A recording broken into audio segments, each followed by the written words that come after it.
Assalamualaikum warahmatullahi wabarakatuh. Salam hangat, salam sejahtera buat kita semua. Terima kasih buat kalian semua yang sudah mampir ke channel ini. Semoga kalian semua dalam keadaan baik-baik saja, dimudahkan segala urusannya dan juga dilancarkan rezekinya. Pada kesempatan kali ini, saya akan membacakan cerita dari Mas Rahman tentang pendakian di Gunung Kalimantan. Bagaimana keangkerannya? Silakan simak sampai habis. Tapi sebelum masuk ke ceritanya, jangan lupa subscribe dan juga aktifkan loncengnya agar kalian tidak ketinggalan updatean video terbaru dari kami. Dan juga jangan lupa like, komen, dan share ke teman-teman kalian agar teman-teman kalian juga mendengarkan cerita ini. Tanpa basa-basi lagi, kita langsung saja masuk ke ceritanya. Perkenalkan, nama saya adalah Alex. Saya pemuda desa yang tinggal jauh dari kota. Hutan, gunung, dan sungai adalah tempat main kami. Maret tahun 2014, aku beserta 4 temanku, Dodi, Reja, Soleh, dan Heru, ingin mengadakan perpisahan sahabat kami yaitu Heru. Heru adalah anak tunggal dari keluarga yang kaya. Ya, bisa dibilang Heru anak yang cukup manja lah di antara kami. Heru saat itu ingin melanjutkan sekolahnya di kota, dan dari desaku ke kota memakan waktu 2 hari menggunakan kapal, karena desa kami tidak memiliki jalur darat. Saat aku sedang bersantai dengan Heru, tiba-tiba Heru bilang, "Alex, aku kan mau pindah nih, camping yuk," ucap Heru. "Malas ah, kamu kan anak manja, mana tahan kamu di hutan digigitin nyamuk, hahaha," jawabku. "Tahan bro, masa iya kamu gak mau jalan-jalan sama temanmu ini untuk terakhir kalinya?" ucap Heru lagi. "Apa-apaan sih kamu Her?" jawabku. "Gimana kalau kita ajak teman lain juga?" ucapnya sambil menarikku pergi. Lalu aku dan Heru berangkat ke rumahnya Saleh, dan kebetulan di sana ada Dodi sama Reja. "Wah, kebetulan ngumpul di sini semua," jawab Heru dengan wajah yang gembira. "Kenapa emangnya?" tanya Saleh. "Ini si Heru ngajakin kita naik camping di gunung. Gimana? Mau nggak?" ucapku ke mereka bertiga. Akhirnya kita semua menyetujui ajakan Heru dan kita semua sepakat untuk naik besok jam 7 pagi. Singkat cerita, kami pun pulang ke rumah masing-masing untuk mempersiapkan peralatan untuk naik besok. Dan malam pun tiba. Waktu itu pukul 8 malam. Saat makan, aku bilang dan sekalian meminta izin kepada ibuku. "Bu, besok pagi aku sama teman-teman mau camping ke gunung." "Ada acara apa kok mendadak?" tanya ibuku. "Iya bu, kan mau perpisahan sama Heru bu," jawabku. "Ya sudah, hati-hati, jangan macem-macem dan jaga tingkah laku." Dan aku pun diizinkan pergi oleh ibuku. Lalu keesokan paginya aku sudah siap-siap mau berangkat. Aku lihat dari kejauhan datang Heru, Soleh, Dodi, dan Reja. "Sudah siap bro?" teriak Reja. "Beres." Lalu aku pun melihat Reja membawa senapan. Aku pun bertanya, "Kamu ngapain bawa senapan Jah?" "Biasa Lek, sambil berburu, hehehehe." Reja itu memang sudah biasa berburu dengan bapaknya, berburu rusa untuk dijual lagi. Karena hutan di kampung kami masih alami dan masih banyak binatang liarnya. Dan akhirnya kami berlima berangkat menggunakan perahu. Orang kampung kami menyebutnya ketinting. Dan ketinting akulah yang kami gunakan, karena perahuku lumayan besar untuk kami. Dalam perjalanan menuju arah gunung, kami melalui sungai-sungai kecil untuk menuju kaki gunung tersebut. Sungai yang kami lewati tidak terlalu besar. Mungkin lebarnya sekitar 10 atau 15 meter kalau air lagi pasang. Dan gunung yang kami tuju ini sebenarnya bukanlah gunung wisata seperti gunung lainnya. Bahkan di sana tidak memiliki pos. Gunung ini biasanya hanya didaki untuk para pemburu, karena gunung hutan yang masih rimbun. Jarak tempuh dari kampungku menuju kaki gunung memakan waktu hampir 2 jam. Hanya bisa menggunakan ketinting. Setelah semua perlengkapan dimasukkan ke dalam perahu, Heru bilang, "Lek, kamu yang bawa ya. Kamu kan jago, hehehehe," ucap Heru dengan sedikit raut muka yang membuatku jengkel. "Iya Lek, ini kan kepiting kamu, jadi kamu sudah tahulah salah mesinnya," jawab Dedi juga. Oke, sialan emang ini kalian semua," ucapku dengan sedikit kesal. Akhirnya akulah yang jadi joki ketinting itu, sedangkan di depanku ada Heru, Dodi, Saleh, dan di depan memegang dayung yaitu Reja, karena Reja yang paling tahu betul tempat tujuan kami. Setelah lumayan jauh dari kampung perjalanan kami, mungkin sekitar 30 atau 40 menit jalan, lalu keanehan pun terjadi mulai dari sini. Tiba-tiba Reja berteriak, "Stop!" Sontak semuanya dibikin terkejut. "Ada apa, Jah?" ucap Heru. "Tuh lihat, di depan ada apa?" sahut Reja. Ternyata ada seekor buaya yang lumayan besar yang menghalangi jalan kami. Aku pun merasa aneh. Kenapa buaya itu nggak mau hilang-hilang dari jalan kami yang berjarak lumayan jauh? Lalu kami semua melihat Reja berjongkok dan mengambil air lalu membaca sesuatu. Entah apa yang dikomat-kamitkan Reja, lalu dia simburkan lagi air itu ke sungai kembali. Dan alhamdulillah, kami lihat buaya itu sudah mulai pergi dan menghilang masuk dalam air. Orang sekampung juga pada tahu kalau Reja dan keluarganya nenek moyangnya ada keturunan buaya. Itu cerita dari ibuku. "Alhamdulillah sudah pergi." "Gak apa-apa woi, santai aja tuh muka woi," timpal Reja yang melihat kami pada kebingungan. Akhirnya kami melanjutkan perjalanan kami menuju gunung. Canda tawa kami lalui. Sampailah kami di sebuah pondok tempat kami harus memulai berjalan kaki. "Jah, kamu sama Soleh naikkan mesin ketintingnya di atas ya, di bawah pohon tua itu," ucapku pada Reja. "Oke boy, siap," jawab Reja. Setelah nunggu Reja dan Saleh mengangkat mesin ketinting, lalu Saleh datang menghampiriku. "Lek, kayaknya kipasnya nyangkut sesuatu deh, gak bisa diangkat," ucap Saleh. "Ah, masa sih? Tadi baik-baik saja kok." Lalu aku langsung turun kembali ke perahu. Kulihat si Reja sedang mengangkat tapi gak bisa-bisa. "Awas bro, sini ku coba." Ku coba mengangkat dengan sekuat tenaga. Betapa terkejutnya kami ketika melihat ular yang melilit di kipas ketinting kami. "Masya Allah, apa itu?" kataku. "Allahu Akbar," kata Reja melihat ular yang melilit di kipas. Di sini pun perasaanku mulai gak enak, seolah-olah alam tak mengizinkan kami untuk mendaki. Entah teman-teman merasakan hal sama ataupun tidak, kata dalam hatiku. Kulihat Reja mengeluarkan parangnya, lalu Reja tebas kepala ular itu. Aku juga tidak tahu itu ular apa. "Jah, kenapa kamu bunuh?" ucapku dengan sedikit emosi. "Emang kenapa?" jawab Reja. "Kita kan bisa usir ular itu tanpa membunuhnya," ucapku. "Udahlah, kelamaan, buru kita daki ke sorean." Di sini aku sedikit kesal lihat Reja yang tidak sabaran. Lalu Reja dan Saleh mengangkat mesin ketinting ke pondok tua. Disusul aku di belakang. "Kalian lama banget sih," kata Heru. "Iya sabar, ini sudah selesai kok," jawabku kepada Heru. "Heru, apa enggak kita batalkan saja campingnya ke gunung?" timpalku kepada Heru. "Emang kenapa Lek?" jawab Heru dengan heran. Aku merasa aneh, perasaanku gak enak Ru, takut terjadi apa-apa, kataku. Disinilah awal mulai kami melangkah dan keanehan serta gangguan makhluk hutan Gunung Kalimantan. Jam 11 siang akhirnya kami berlima kumpul semua di pondok tua, di mana titik tempat kami harus berjalan kaki menuju gunung. "Apa nggak sebaiknya kita nggak usah camping di gunung bro?" kataku kepada mereka. "Ada apa sih Lek? Kok kamu jadi penakut gini?" ucap Saleh dan juga Reja. "Iya Lek, aku aja yang penakut berani kok naik gunung ini," ucap Heru juga.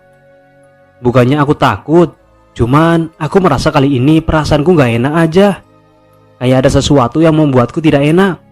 Pertama-tama, ada seekor buaya yang lumayan besar menghalangi jalan kita tadi di sungai. Yang kedua, ada ular melilit di kipas mesin ketinting kita. Apa kalian tidak merasa aneh? Seolah-olah alam tidak mengizinkan kita. Jelasku kepada mereka semua.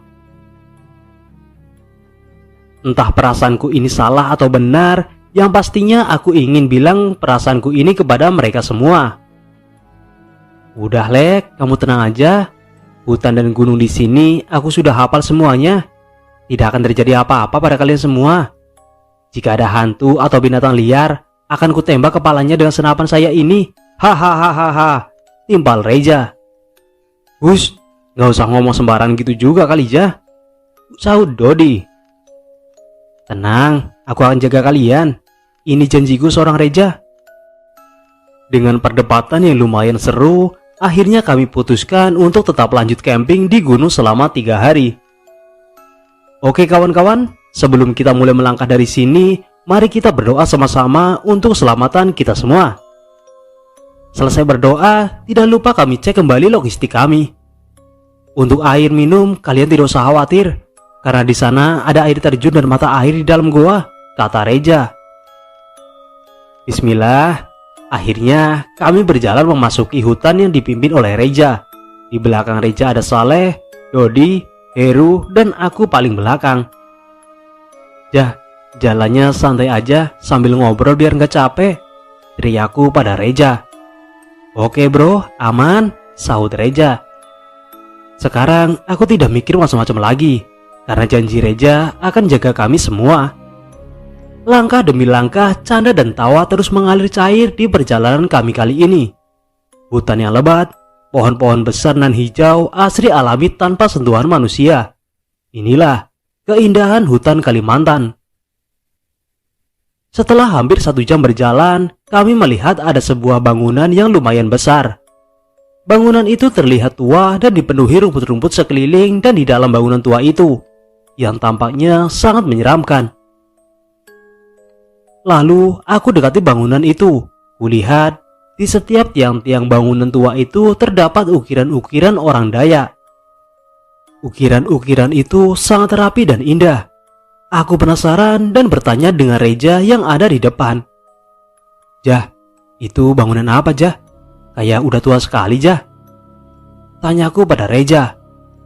Itu namanya Lamin, bangunan suku orang Dayak zaman dulu. Lamin itu tempat orang berkumpul atau tempat mengadakan suatu acara-acara tertentu. Zaman dulu, cerita papa dan almarhum nenekku. Di sini pernah ditinggali oleh suku-suku Dayak. Makanya di sini disebut Longiram. Entah apa artinya, aku juga tidak tahu, kata Reja sambil jalan sambil menjelaskan. Jah, terus orang-orangnya pada kemana Jah? Tanya Heru juga.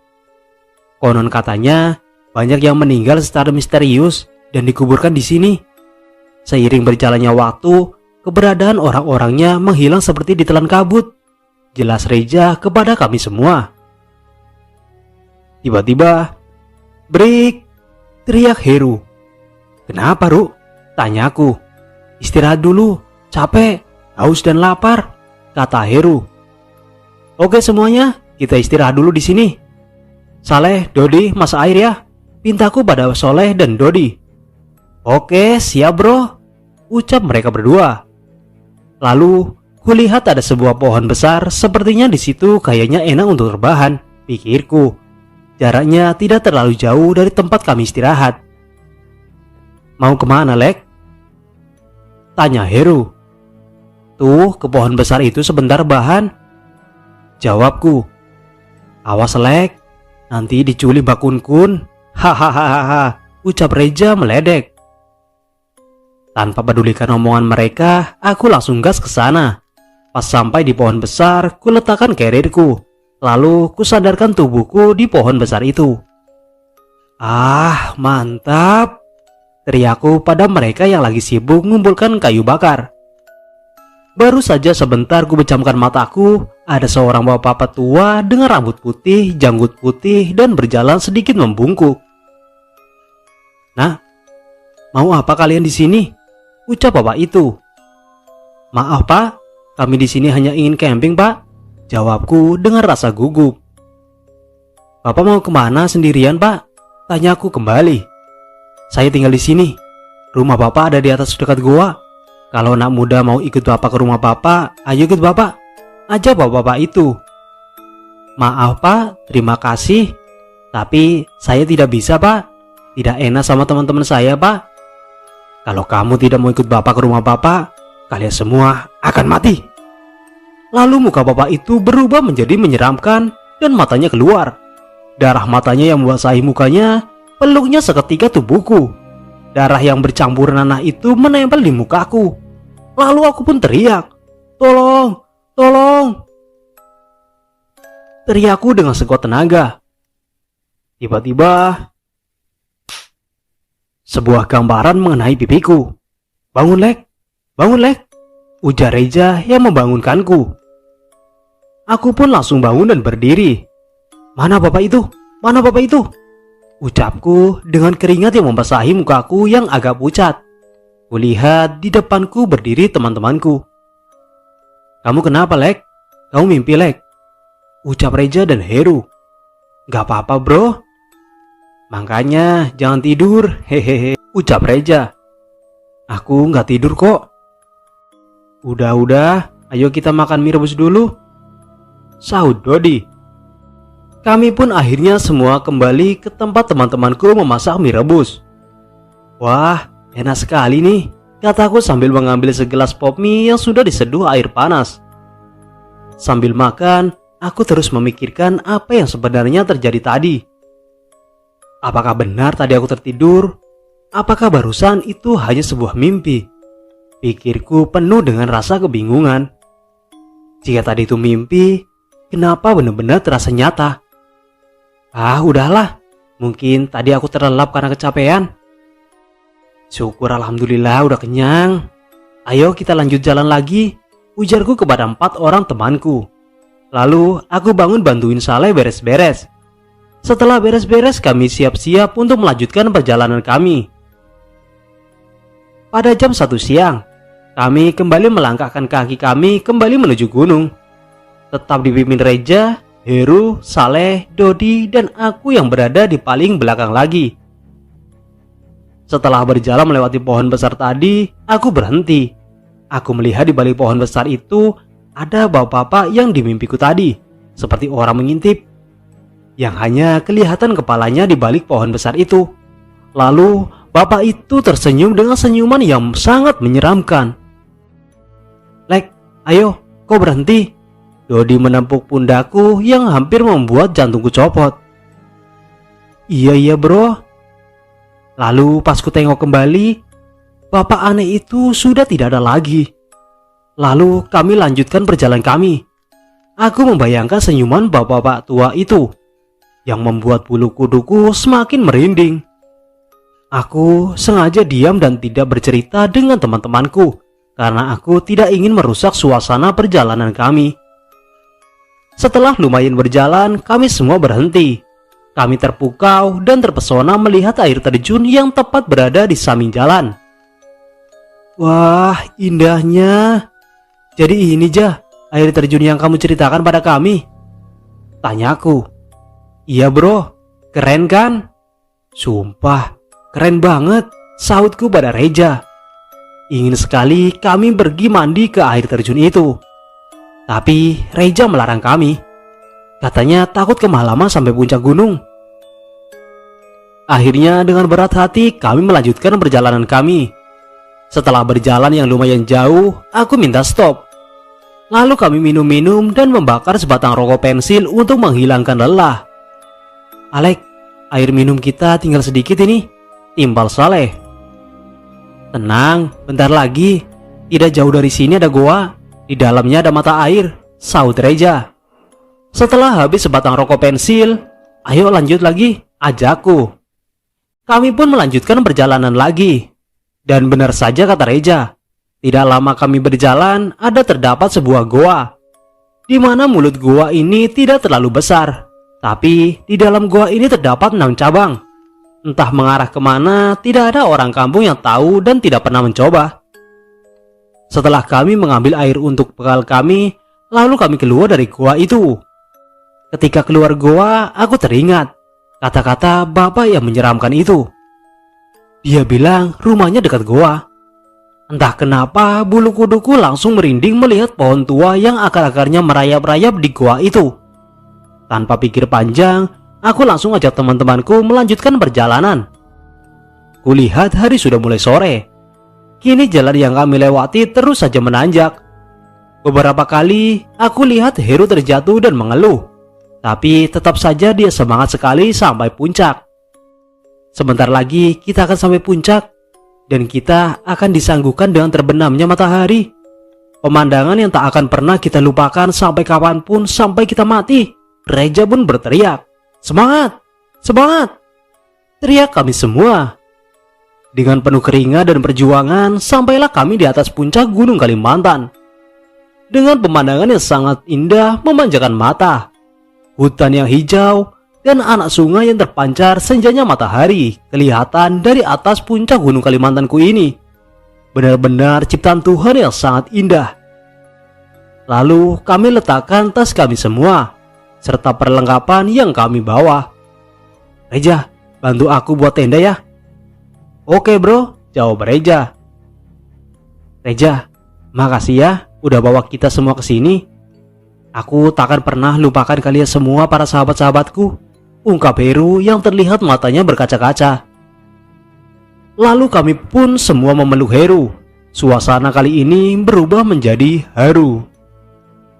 "Udah, ayo kita bikin tenda, keburu malam nih," kataku yang memecah suasana haru. "Saleh, Dodi sama Heru cari kayu bakar ya. Aku sama Reja bangun tenda," perintahku. Kulihat mereka bertiga berangkat cari kayu bakar. Sedangkan aku sama Reja bangun tenda agak besar cukup untuk kami berlima satu tenda. Lalu tenda pun sudah selesai. Lalu kemasukkan semua tas-tas kami ke dalam tenda. Tapi ketiga orang itu belum juga balik-balik. Aku pun khawatir takut terjadi apa-apa sama mereka karena hari sudah mulai gelap. Akhirnya setelah menunggu mereka belum juga kembali, aku putuskan untuk mencari mereka sendiri. Sedangkan Reja kupinta untuk menunggu di tenda. Saat aku mau keluar tenda, kulihat mereka bertiga lari-lari ke arahku sambil membawa kayu bakar. Woi, ada apa ini? Kok lari-lari?" ucapku pada mereka.